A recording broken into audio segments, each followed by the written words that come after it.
Hey guys, welcome back to my channel. Today we are going to be talking about appliques and tips. I know I did a video already on my channel about the first time trying an applique, but since then I've learned a few things, so I'm going to discuss them in this video for you.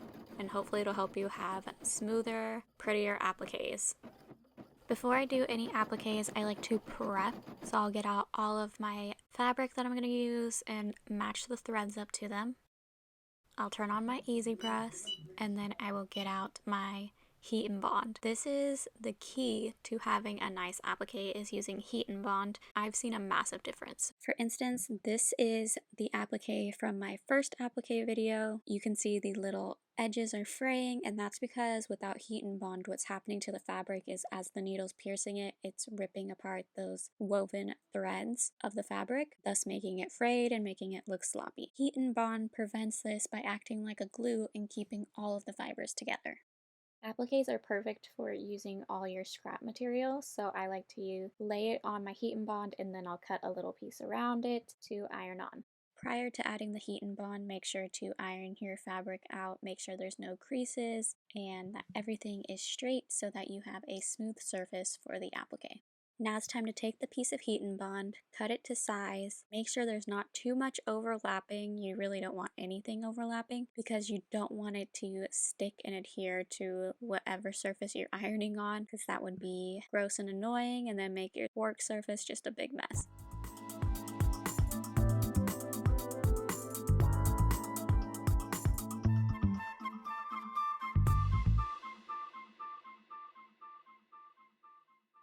Go ahead and peel off the backing and you're ready to start creating your applique.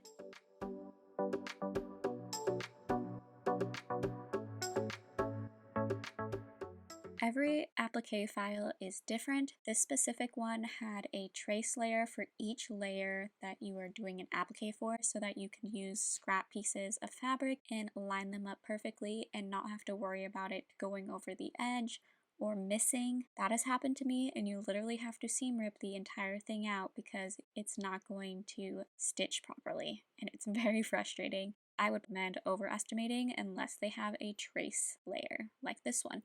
It may seem self-explanatory, but of course you want to keep your heat and bond shiny side down. Once it's done stitching out that first layer, you're going to take the hoop off the machine and you're going to cut around. Funny story, I was creating an applique and my fiance was watching me and he's like, "What do you mean? The machine doesn't do that for you? That's ridiculous." I really wish that they would come out with a machine that cuts your applique fabric for you. That would be amazing. I don't know how that would work, but that would be awesome. Anyway, I recommend using some curved scissors, and I lift up the applique fabric and make sure that it's just cutting that layer, because if you don't do that and you cut the second layer, you will have to start your project completely over from the beginning. Also, make sure your fingers are not super close to the scissors because they are pretty sharp, and I have cut myself with these scissors during projects. Sometimes it really is true, your blood, sweat, and tears go into projects, but nobody wants blood on their baby blanket.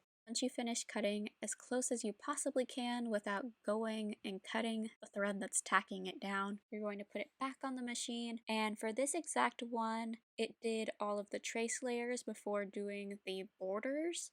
So I'm just repeating this process with all of the different layers of this design.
that's all of my tack down stitches, and now it is time for the borders and details. So I like to pick colors that are almost the same as my fabric color, but like one shade different or a couple. I pick the closest I can with what I have, to be honest. So here is just the border stitches, and it's also going to do some of the details as well. And yeah, that's basically all the tips I have for appliques. I hope you guys have enjoyed this process and enjoy the rest of this stitch out.